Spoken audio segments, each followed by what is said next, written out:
اس merit سے ہٹ کے کہ نیب کے اندر کیا چینجز آئی ہیں وہ ایک اور ایشو ہے.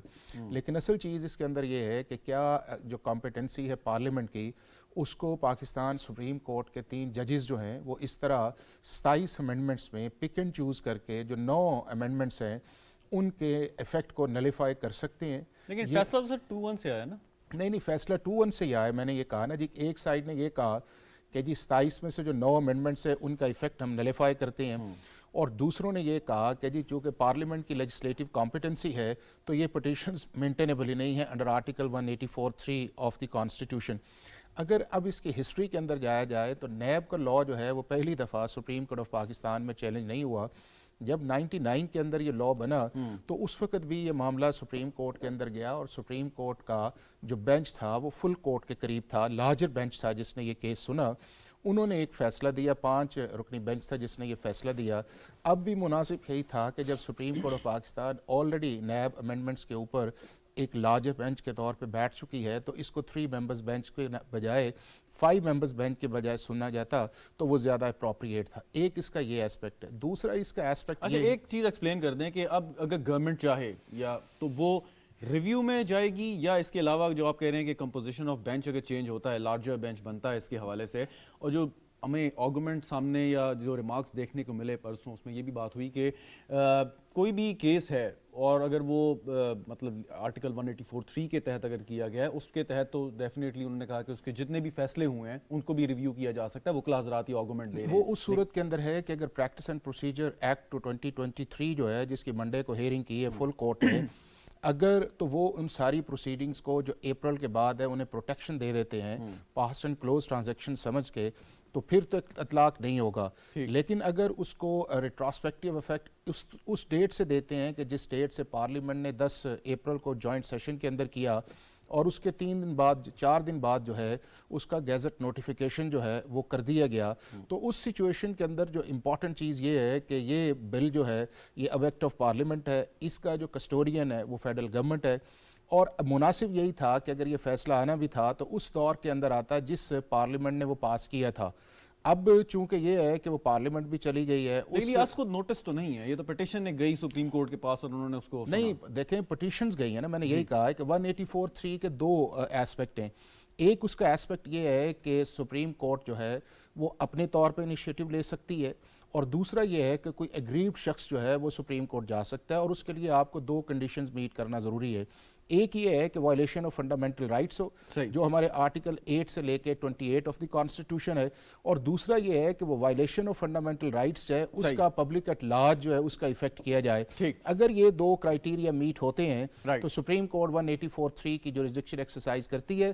جنرلی وہاں سپریم کورٹ پھر یہی کہتی ہے کہ جی آپ پہلے ہائی کورٹ کا فورم یوز کریں اور اس کے بعد آئیں. اور آپ کو یاد ہوگا کہ جب پنجاب کے الیکشنز بھی آئے تھے تو ایک ڈیبیٹ بھی چلی تھی یہاں پہ کہ اگر مناسب بہتر یہ تھا کہ یہ پنجاب کا جو فیصلہ ہے جو سنگل جج نے دیا ہے اس کے بعد جو ڈی بی کے اندر معاملہ تھا اگر اس کو ڈیسائیڈ کر لیا جاتا تو پھر سپریم کورٹ آف پاکستان ٹیک اپ کرتی. بالکل ٹھیک. انور رضا صاحب, سسی پلیجو صاحبہ سے سوال کر کے آپ کی جانب آتا ہوں. سسی پلیجو صاحبہ, اب نیب نے درخواست آج اسلام آباد ہائی کورٹ میں دائر کی ہے کہ 81 کرپشن ریفرنسز دوبارہ کھولے جائیں, اور اس میں بڑے بڑے سیاستدانوں کے نام ہیں جو کیسز کلوز ہو چکے تھے. آپ کی جماعت سے بھی کئی لوگ ہیں جو اس لسٹ میں شامل ہیں. سوال یہ ہے کہ اب آگے آپ نے الیکشن مہم چلانی ہے, تو سیاستدان الیکشن مہم چلائیں گے یا عدالتیں اور پیشیاں بھگتیں گے؟ شہباز صاحب دیکھیں, پاکستان پیپلز پارٹی عوامی جماعت ہے اور ہم نے عدالتوں کے اندر بھی عدالتوں کے باہر مختلف الزامات نان سازوں کا مقابلہ ہمیشہ کیا ہے غیر سیاسی رویے مقابل, اور غیر آئینی انصاف کا بھی وہ تقاضے بغیر تقاضے پورے کیے ہوئے ہم پہ لادے گئے ہیں, ہمیں دیوار سے لگانے کے لیے ہمیشہ اس کا مقابلہ کرتے رہے ہیں. لیکن ہم آئین کی پاس کاری کرتے ہیں, قانون کو فالو کرنے کی حتمی کوشش کی ہم نے اور کر بھی رہے ہیں.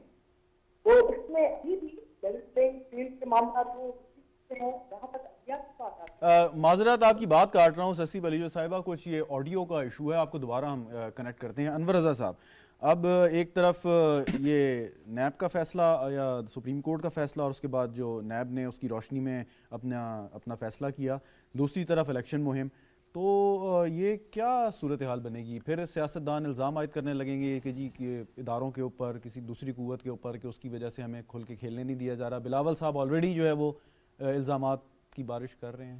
دیکھیے شہزاد، ہمارے ہاں نیب ترامیم جو تھیں ان میں گنجائش موجود تھی کہ ان میں کی جائے. دیکھیے جو آپ کے ہاں سنگین جرائم ہیں اس میں قتل کا مقدمہ ہے، اس میں آپ کو 14 دن کا ریمانڈ دیا جاتا ہے. یہاں پہ 90 دن کا ریمانڈ تھا اور ایکسٹینڈ بھی شاید کیا جا سکتا تھا. دیکھیے بہت سارے ایسے نیب کی امینڈمنٹس تھیں جو ضروری تھیں. اور دوسری بات دیکھیے کہ یہ ہمارے ملک میں کہیں سے تو آغاز ہونا ہے.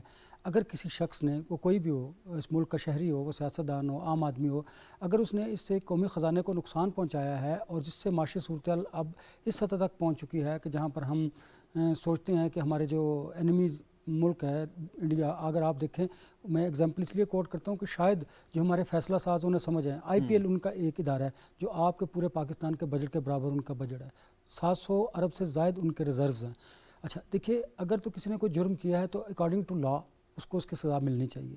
ہاں، قوانین میں وقت کے ساتھ ساتھ تبدیلیاں آتی ہیں اور آنی بھی چاہیے. ایسا نہیں کہ آپ کے ماضی سے چلتے آئے قوانین جو ہیں جب سے پاکستان بنا ہے وہی چلتے ہیں. تبدیلیاں ہوئی ہیں، ہونی بھی چاہیے. اب دیکھیے اس وقت اگر آپ اس کو بنیاد بنا کر کہ مجھ پر نیب کا کیس تھا، وہ بند ہو گیا تھا ترامیم کی وجہ سے، اب پھر وہ اوپن ہو گیا اور اس کی اپلیکیشن دی گئی ہے، تو دیکھیے اگر کسی نے کچھ کیا ہے تو اسے فیس کرنا چاہیے. اس میں آپ پولیٹکس کو مت لائیے، اس میں یعنی آپ آپ فیس یہ کہہ رہے کیجیے. ہیں کہ جو نیب کی ترامیم کی اور ان ترامیم کے تحت جو کیسز بند ہوئے وہ درست نہیں تھے؟ نہیں، بالکل نہیں تھے، بالکل نہیں تھے. دیکھیے یعنی وہ عدالت کے ذریعے ہی ختم ہونے چاہیے تھے جی cases؟ بالکل. دیکھیے نا، اگر میں نے کوئی جرم کیا ہے تو مجھے لینڈ آف دی لا جو ہے اس کے تحت سزا ملنی چاہیے. یہ تو نہیں ہو سکتا کہ مجھے پسند اور ناپسند کی بنیاد پر آپ بیل آؤٹ کر دیجئے. تو عدالتیں موجود ہیں، آپ کو انصاف ملے گا. ہاں، جو قوانین جس کو ہم نیب میں اب بھی کالے جو ترامیم ہیں ان کو کہتے ہیں کہ یہ کالا قانون ہے، لوگ اسے یہ بھی کہتے ہیں. دیکھیے اس میں ترامیم کی ضرورت تھی، لیکن اس طرح نہیں ہو سکتا کہ یک جنبش قلم آپ ساری کیسز کو بند کر دیجئے. پھر مجھے بتائیے کہ اگر کسی نے کوئی جرم کیا ہے اور اس قومی خزانے کو نقصان پہنچایا ہے اور اپنے اختیارات کا استعمال کیا ہے تو اس کو سزا تو ملنی چاہیے. اس کو سیاست سے کیسے آپ ریلیٹ کر سکتے ہیں؟ جو نیب کی پیشیاں بھگت چکے ہیں، اور ابھی سسی پلیجو صاحبہ جیسے بات کر رہی تھی کہ پیپلز پارٹی نے بھی یہ خاصا برداشت کیا، سارے کا سارا جو عمل ہے اس میں آپ انتقامی کارروائی کا بھی الزامات لگتے رہے ہیں. کوشچن از دس کہ اگر کوئی سیاستدان کہتا ہے جی یہ انتقامی کارروائی ہو رہی ہے اور انتقامی کارروائی کی ہے اور اب پارلیمنٹ نے اپنا ایک جو ہے وہ اختیار استعمال کرتے ہوئے اس انتقامی کارروائی کا رستہ بند کر دیا ہے، تو انتقامی کارروائی کا رستہ بھی عدالت ہی کے ذریعے آپ کہتے ہیں بند ہونا چاہیے اگر کوئی ہے تو؟ دیکھیے لیجسلیٹر تو ہمارے ہاں پارلیمنٹ ہے، پارلیمنٹ نے قانون بنانا ہے اور اس قانون کی تشریح جو ہے سپریم کورٹ آف پاکستان نے کرنی ہے. دیکھیے ہمارے ہاں ہوتا کیا ہے، ہم اپنے قوانین کو اپنے طور پر مولڈ کرنا چاہتے ہیں. آپ مجھے یہ بتائیے کہ ابھی میں سوچ رہا تھا کہ کیا جو لیجسلیٹر ہیں انہیں قانون سازی کرتے وقت اس بات کا خیال رکھنا چاہیے نا کہ ہمیں اپنی اس ریاست کو مضبوط کرنا ہے، نہ کہ اپنی حکومت کو. جو ہمارے ہاں قوانین بنتے ہیں وہ حکومتوں کو فائدہ دینے کے لیے بنتے ہیں. اگر ان کو چیلنج کر دیا جاتا ہے اور اس پر اگر لا میکنگ کی جاتی ہے اور اس پر اگر سپریم کورٹ اپنی تشریح کرتا ہے تو اس میں کسی کو اعتراض کیا ہونا چاہیے. دوسری بات میں ایک ایگزامپل کوٹ کروں گا کہ ہمارے ہاں جو میڈیا ہے، سوشل میڈیا ہے، بڑا وائبرنٹ ہے اور یہاں پر اب کوئی بات چھپی نہیں رہ سکتی. اگر کسی کے خلاف کوئی انتقامی کارروائی ہوتی ہے تو اس کو ضرور میڈیا میں، سوشل میڈیا پر ہائی لائٹ کیا جاتا ہے. اور ایک ایگزامپل یہ دوں گا، آپ دیکھیے گا کہ کوئی بھی سیاستدان، جس طرح آصف علی زرداری نے بھی نیب کو بھگتا اور سزائیں بھی کاٹی، شاید خاقان عباسی اگر انہیں کوئی جرم نہیں کیا تھا تو وہ بڑے خندہ پیشانی کے ساتھ نیب کی پیشیاں بھگتتے رہے ہیں اور وہ اپنا آرگومنٹ بھی دیتے رہے ہیں. تو میں یہ سمجھتا ہوں کہ اس وقت جو تمام سیاستدان ہیں جن پر یہ کیسز ہیں انہیں ان عدالتوں کا سامنا کرنا چاہیے اور وہاں سے بیل آؤٹ ہونا چاہیے. ٹھیک. سسی پلیجو صاحبہ، آپ کو میری آواز آ رہی ہے؟ جی شہزاد صاحب، آپ کی آواز آ رہی ہے. جی میم، اب ایک سوال پیدا ہو گیا یہاں پہ جو انور رضا صاحب بات کر رہے تھے کہ اگر آپ سے مراد یہ کہ سیاستدانوں کے خلاف کیسز تھے تو واحد راستہ عدالتیں ہیں، عدالت سنے گی اور عدالت آپ کے حق میں فیصلہ دے گی، آپ کے خلاف فیصلہ دے گی. اگر کسی اور طریقے سے وہ کیسز ختم کرائے جائیں گے تو لوگوں میں شکوک و شبہات پیدا ہوں گے اور یہ تاثر ملے گا کہ سیاستدانوں نے اپنے کیسز ختم کرنے کے لیے یہ ترامیم دی ہیں، اور یہی argument supreme court of Pakistan کے سامنے بھی ہوا. شہزاد صاحب، ابھی میں بھی یہ آپ کے تجزیے کا صاحبان اور ماہر قانون صاحب جو بیٹھے ہیں، ہمارے بھائی حافظ صاحب اور انور صاحب کی بات بھی کر رہی تھی اور ان کی بات کو تو یہی آیا ہے کہ ایک تو پیپلز پارٹی نے، میں اپنی پارٹی کی بات کروں گی کہ پہلے بھی کیس رکتے ہیں، عدلیہ سے کبھی بھاگے نہیں ہیں. ہم آئین کی پاسداری کرنے والے لوگ ہیں اور پارلیمنٹ کی بھی سپریمیسی میں یقین رکھنے والے ہیں. کہ وہ اصولی ہم نے آئین کو تخلیق کرتے ہوئے یونانی مسلسل کے ساتھ بیٹھ کر کلیکٹو وزڈم کے ساتھ دیا تھا. ابھی پارلیمنٹ میں جو بھی رکھتے ہوئے جو بھی قوانین آئے تو اس میں پاکستان پیپلز پارٹی ایک حصہ اور حکومتی حصہ ضرور تھی, لیکن واحد پیپلز پارٹی اس وقت نہیں تھی. ہاں صرف ڈیلیگیشن تھی تو بات چیت ہوئی پارلیمنٹ میں, جو بھی ہمارے رفقا بیٹھے تھے وہاں پارٹی کے وہ, لیکن میں پہلے بھی عرض کر رہی تھی کہ میں تھوڑا ٹریول میں ہوں تو آواز تھوڑی اوپر نیچے نہیں, آپ کی آواز ٹھیک آ رہی ہے. اب دیکھیں نا, آپ کی جماعت کے 3 بہت بڑے نام ہیں. آصف زرداری صاحب خود ہیں, یوسف رضا گیلانی صاحب ہیں, مراد علی شاہ صاحب ہیں. جی اس کے بعد آصف صاحب نے 13 سال جیل کی اور نہ کیے ہوئے سزاؤں کی گناہوں کی سزائیں ساری عمر ان کی جو ہے پیشیاں جو ہے وہ اٹینڈ کرتے ہوئے ہم نے عدالت کو ہمیشہ دیا ہے, ریسپیکٹ دیے, لیکن اس کا مطلب یہ نہیں ہے کہ انصاف کے تقاضے پورے نہ کیے جانے چاہیے. اگر کیسز کھلے ہیں ٹھیک ہے, ہم فیس کریں گے, لیکن یہ بھی دیکھنا چاہیے کہ جو سزائیں ہوتی ہیں, جو اس پروسیجر میں ہم گئے ہیں, جو ون سائڈڈ چیزیں ہوئی ہیں, جس پلسرات سے نکل کے پیپلز پارٹی جو شہیدوں کی پارٹی ہے, اور ہم لیکن ہم بھاگنے والے نہیں. ہم پہلے بھی ہم نے فیس کیا ہے, اب بھی فیس کریں گے, اور پارلیمنٹ میں کی ہوئی جب چیزیں اس کا ذکر ہوتا ہے تو نیچرلی اگر سادہ کوئی لا ہے تو اگر کوئی ایکٹ ہے تو میجورٹی دوسرے لوگ بھی اس سے اس وقت شریک تھے, بیٹھے تھے, ان کے میرٹ اور دوسری چیزوں پر جو ہے ہر حوالے سے ڈسکشن ہوا. اس کے بعد اچھا چلیں ایک سمپل سا سوال پوچھ لیتا ہوں. آپ بالکل یقیناً آپ نے صحیح بات کی کہ آپ ایک کولیشن پارٹنر کی حیثیت سے بیٹھے تھے, اور یہ جو فیصلہ ہوا اور اس میں ترامیم ہوئی, ایک مشترکہ ذمہ داری تھی ان جماعتوں کی جو اس وقت حکومت کا حصہ تھی. سوال یہ ہے کہ آپ لوگوں نے یہ ترامیم کی, کیا مقصد یہ تھا کہ جو یہ احتساب کا ادارہ ہے اس میں اصلاحات لائیں, یا اس کے پیچھے مقصد یہ تھا کہ آپ کے خلاف جو کیسز چل رہے ہیں, چاہے وہ انتقامی کارروائی تھی, تھوڑی دیر کے لیے مان لیتے ہیں, وہ ختم ہو جائیں؟ شہباز صاحب یہ میرے خیال میں بات کرنا اگر شروع ہوں گے تو اس میں بہت حوالوں سے ایسپیکٹ سے گفتگو بھی ہو سکتی ہے, بحث بھی ہو سکتی ہے, لیکن بحث برائے بحث سے آپ کا ٹائم جائے گا ہمارے بھی. اس پر بارہا پارلیمنٹ کے اندر, پارلیمنٹ کے باہر اور نیب کے سارے کیسز سے گزرتے ہوئے ہمارے لیڈرس نے ہر دور پر اور کارکنوں نے, لوگوں نے, میڈیا نے یہ بارہا کہا کہ نیب کا جو مقصد تھا یا جو اصولاً جو کمپٹیشن تھی یا ان کا جو پروسیجر تھا, کیا اس کو فالو کرتے ہوئے ساری چیزیں, کیا وکٹمائزیشن کی ہوں تو کیا پوری مینیفیسٹیشن ڈیمونسٹریشن وکٹمائزیشن کی نہیں تھی اس میں, کیا لیڈرس کو دل پل کر وواد سے لگانے کی وہ پیشکش نہیں تھی, کیا وہ ساری چیزیں کسی ایک یا دو یا 3 شخص کے پسند ناپسند پر, یعنی آپ ساری ڈیپوٹیشن کو سامنے رکھتے ہوئے اور یہی کہ ان سے I hate someone or I hate this party and I have to take this action so that they can go to hell. اور اچھا اس میں ایک سوال پوچھوں گا آپ سے, لیکن حافظ صاحب سے سوال کے بعد کہ جب بھی سیاستدان اپوزیشن میں ہوتے ہیں تو احتساب کے ادارے کے حوالے سے ان کا موقف یکسر بدل جاتا ہے بنسبت اس کے جب وہ اقتدار میں ہوتے ہیں. یہ سوال میں آپ سے کرتا ہوں حافظ صاحب, کیا وجہ یہ ہے کہ نیب میں اصلاحات ہوں یا ان میں ترامیم ہوں, جو بھی آپ نام دے لیں, اور اس کے بعد اس کو چیلنج ہو جائے, اس کے بعد سپریم کورٹ کا فیصلہ آئے, ساری کی ساری وجہ یہ ہے کہ جس مقصد کے لیے یہ ادارہ استعمال ہوتا رہا, اگر مس یوز اس کا نہ ہوتا ماضی میں جنرل مشرف صاحب کے دور سے لے کے آج تک یا اس سے پہلے بھی, تب یہ پرابلم ہم نہ دیکھتے, کسی قسم کی یہ بات نہ ہوتی. کیا یہ وجہ یہ ہے کہ وہ مس یوز کی وجہ سے ساری پرابلمز ہم دیکھ رہے ہیں یا فیس کر رہے ہیں؟ شہزاد بھائی ایک تو یہ ہے کہ یہ جو نیب آرڈیننس ہے 99 کا, یہ پارلیمنٹ نے نہیں بنایا.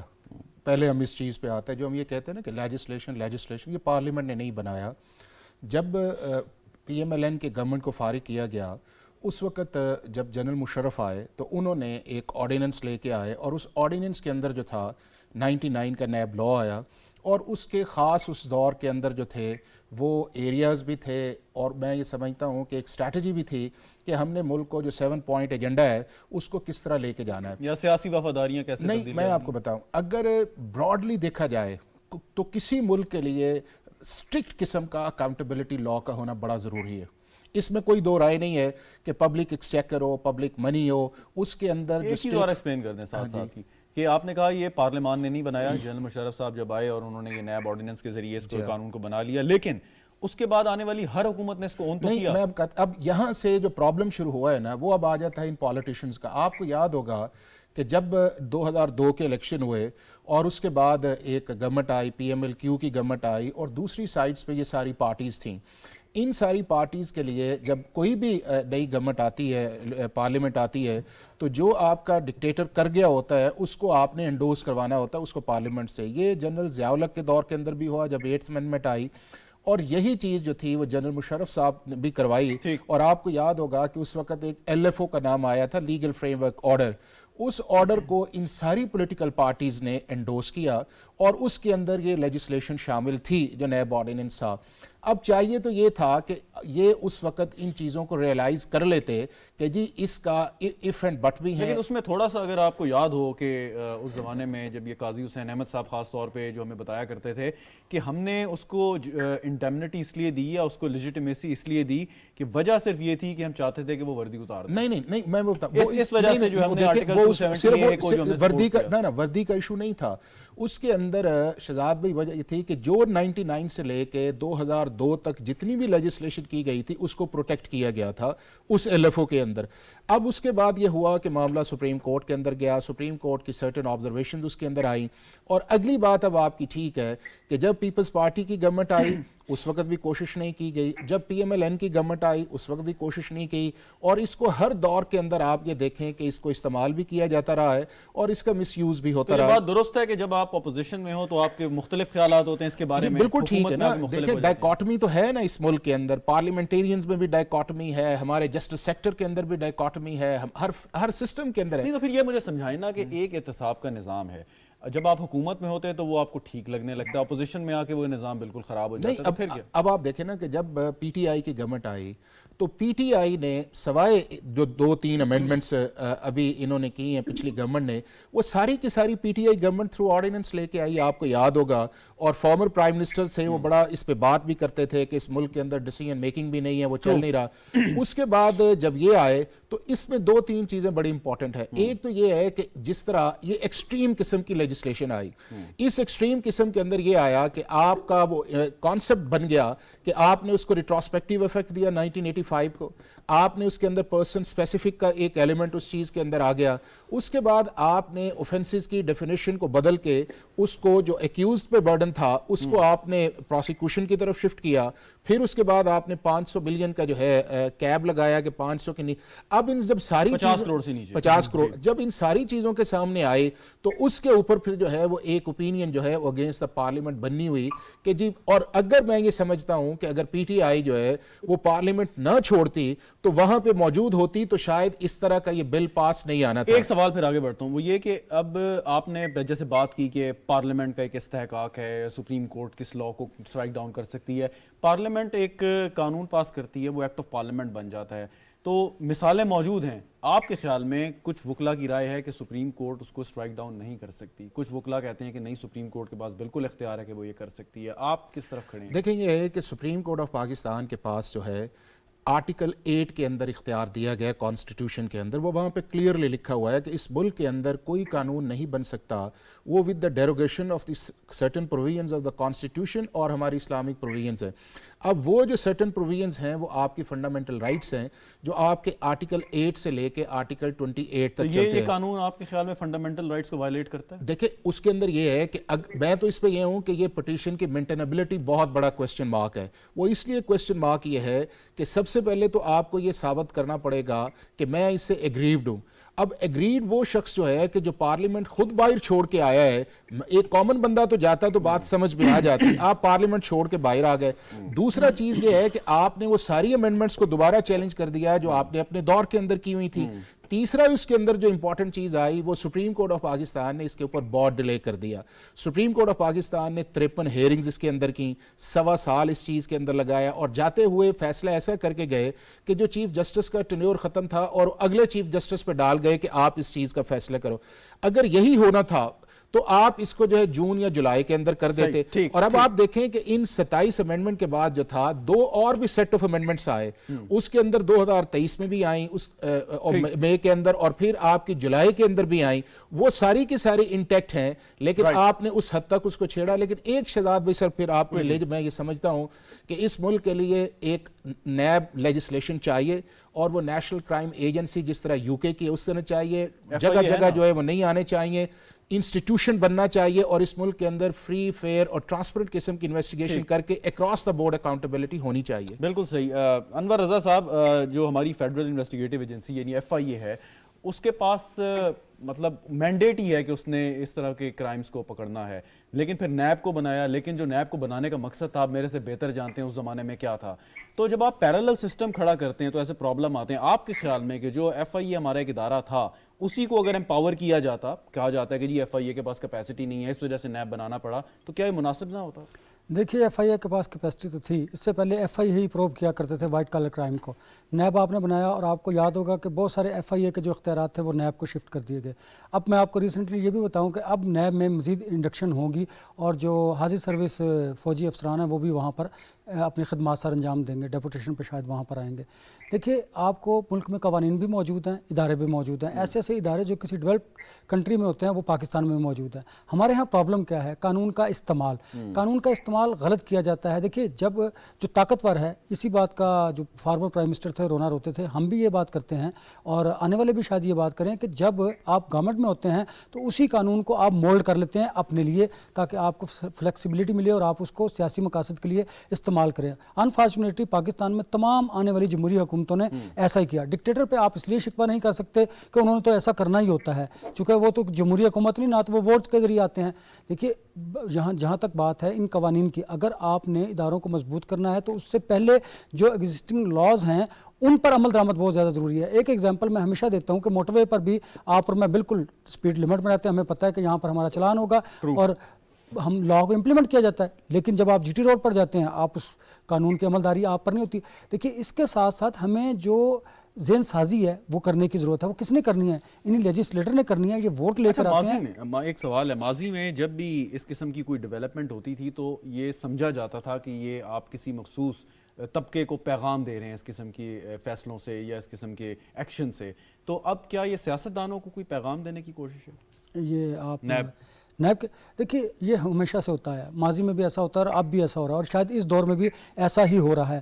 بہت سارے پیغامات جو ہیں وہ سیاسی جماعتیں اسٹیبلشمنٹ کو دے رہی ہیں. مثلا اس میں سے ایک ایگزامپل دیتا ہوں کہ پاکستان پیپلز پارٹی جو PTI سے اتحاد بھی کر سکتی ہے. یہ جسٹ ایک پیغام ہے, اس کے علاوہ نتھنگ, کچھ بھی نہیں ہوگا. اسی طرح اسٹیبلشمنٹ نے بھی جس طرح نیب نے جس طرح احتساب عدالت میں اپلیکیشن دی ہے, یہ بھی ایک پیغام ہے. دیکھیے ہوتا ہمارے ہاں یہی تو بدقسمتی ہے کہ آپ نے اپنے دور میں یہ ثابت کرنا ہے کہ میں اس ملک کی بہتری کے لیے کردار ادا کر رہا ہوں, اور اس کردار کے لیے آپ نے ان قوانین کو وائلیٹ کرنا ہوتا ہے. یہ سیاسی جماعتیں بھی کرتی آئی ہیں اور یہ جو ڈکٹیٹرز ہیں وہ بھی کرتے آئے ہیں. اب پرابلم کیا ہے شہزاد؟ ہمیں being a Pakistani, being a قوم, اب ہمیں جو قوانین ہیں ان پر عمل درآمد کرنا ہوگا, اور وہ اسی طرح ہوگا کہ اگر ایک طاقتور شخص کے خلاف بھی کوئی کارروائی ہونی چاہیے جس طرح ایک عام شخص کے خلاف ہوتی ہے. اگر آپ اس طرح کریں گے تو آپ کے ادارے بھی مضبوط ہوں گے, آئین اور قانون بھی آپ کے ملک میں پرویل کر سکے گا. Very right. سسی پلیجو صاحبہ, ابھی انور رضا صاحب نے بات کی پیپلز پارٹی اور PTI کے الائنس کی, الیکشن الائنس کی. آپ کی جماعت کے ایک رہنما کا بیان آج میں پڑھ رہا تھا جو فرماتے ہیں کہ PTI کا پیپلز پارٹی سے اتحاد ہو سکتا ہے.